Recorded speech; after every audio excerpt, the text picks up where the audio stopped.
Ouattara coupable de 10 coups d'État au minimum. 1993, 1995, 1999, septembre 2000, cheval blanc. Octobre 2000, tentative de reprise du pouvoir contre le président élu Laurent Gbagbo. Janvier 2001, complot de la Mercedes noire. Septembre 2002, rébellion. Alassane Ouattara, février 2010, tentative de coup d'État.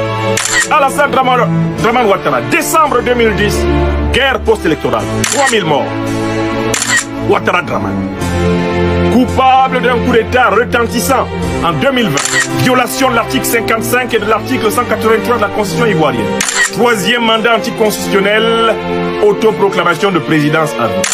Ouattara Draman qui a refusé d'appliquer les décisions de justice de la CEDEAO, les décisions de justice de la Cour africaine des droits de l'homme et des peuples basée à Arusha. Ouattara Draman lui aussi veut restaurer ou instaurer la démocratie au Niger. Et oui, job, vrai de Dieu, je n'avais jamais vu ça. Un démon incarné. Alassane Draman Ouattara, le satrape reptilien venu de Sendou pour troubler la paix des Ivoiriens. Et ayant renié notre belle terre burkinabé de Sendou pour troubler toute l'Afrique, lui aussi veut instaurer la démocratie au Niger. Laquelle démocratie il a détruite en Côte d'Ivoire. Alassane Draman Ouattara utilise la stratégie du coup d'État permanent. De quelle façon? Il l'utilise de deux façons. Quand il était dans l'opposition, on le verra, il n'a jamais arrêté de fomenter des coups d'État. Urgent, nous venons d'apprendre qu'il y a eu un coup d'État. En permanence, Alassane Draman Ouattara fomentait des coups d'État, en partant du principe que celui qui est au pouvoir est en train de détruire l'état de droit, ne respecte pas la démocratie, est un incompétent, est quelqu'un qui n'a pas grandi dans un pays de démocratie. Bref, en fait, Alassane Draman Ouattara diabolisait le pouvoir pour pouvoir justifier le fait de le renverser par tous les moyens possibles. Quand il était dans l'opposition. Monsieur Alassane Ouattara, qui brigue depuis lors un troisième mandat illégal et illégitime. Mais quand il est arrivé au pouvoir, Alassane Ouattara s'est mis à diaboliser l'opposition, en l'accusant de vouloir le renverser. Le silence des rues d'Abidjan, entrecoupé par les sirènes. L'armée ivoirienne serait-elle en train de renverser le pouvoir? Alassane Ouattara serait-il en fuite? Coup d'État ou illusion médiatique?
Manifestations étouffées. À plusieurs reprises, l'armée avait exprimé son mécontentement. Des primes impayées. Des relents d'autoritarisme. Le peuple gronde. Et les officiers écoutent. Et, selon plusieurs vidéos amateurs circulant sur TikTok et X, ancien Twitter, des blindés auraient été aperçus devant la RTI. Des soldats masqués auraient bloqué l'entrée du palais présidentiel.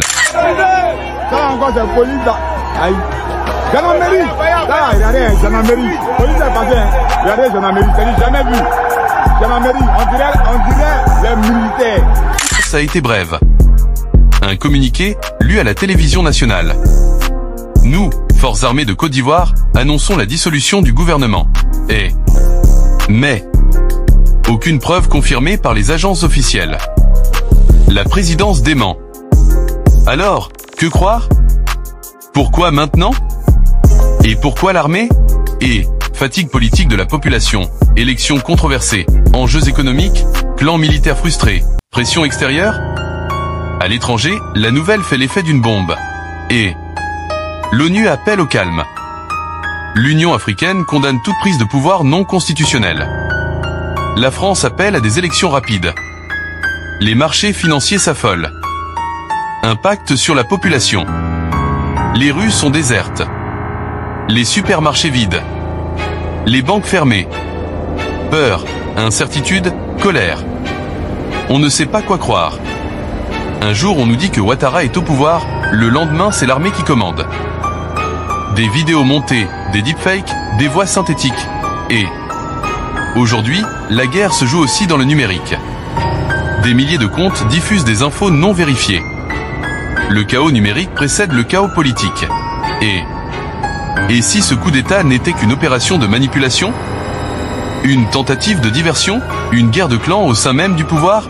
Et où est Ouattara? Pourquoi l'armée ne publie-t-elle aucune preuve? Pourquoi la RTI continue-t-elle d'émettre normalement? Autant de questions.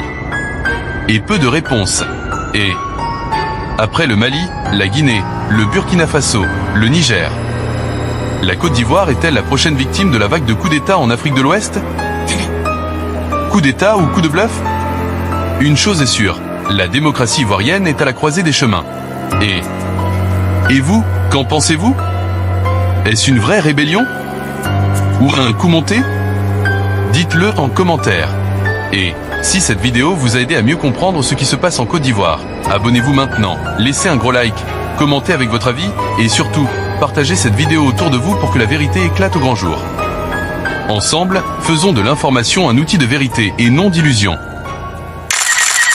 Alassane Dramane Ouattara utilise la stratégie du coup d'État permanent. De quelle façon?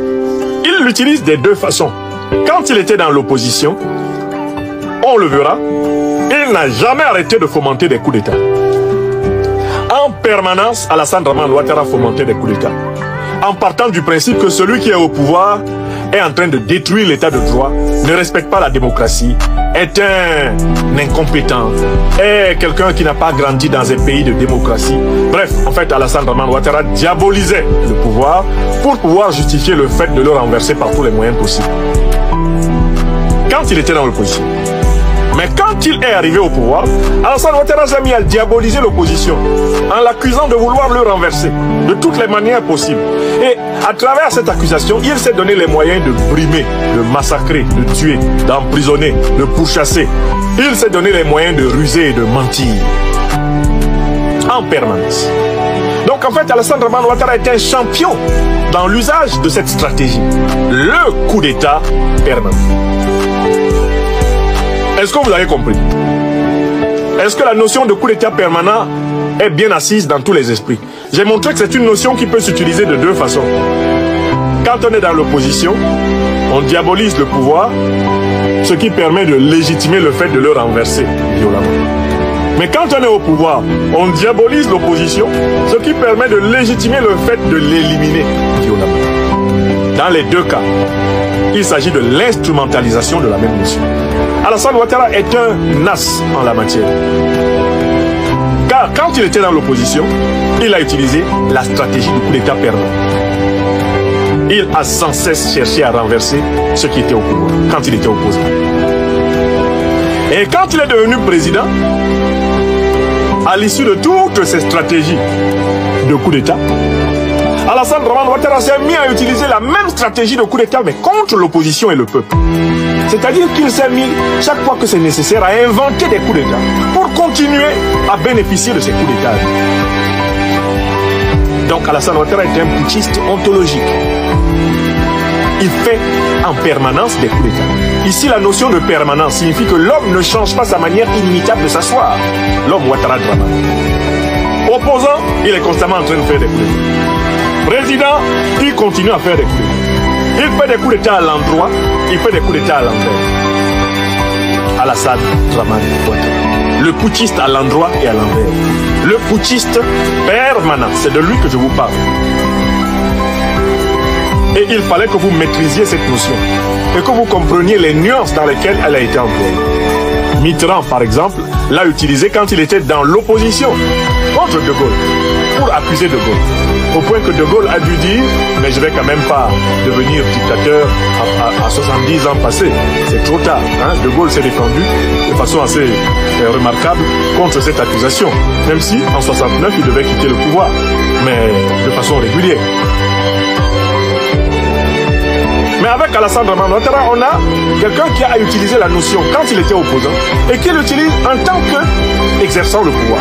C'est-à-dire quelqu'un qui, sans cesse, dirige par la menace, l'intimidation, le chaos, qui dirige sans cesse en semant la peur, en agitant des monstres, en agitant des épouvantails, qui dirige sans cesse en traumatisant, qui dirige sans cesse en pestant, en crachant du feu par ses naseaux, qui dirige sans cesse en invoquant le mal, en espérant le mal, en voulant le mal, et en se présentant comme le protecteur contre le mal qu'il invente lui-même.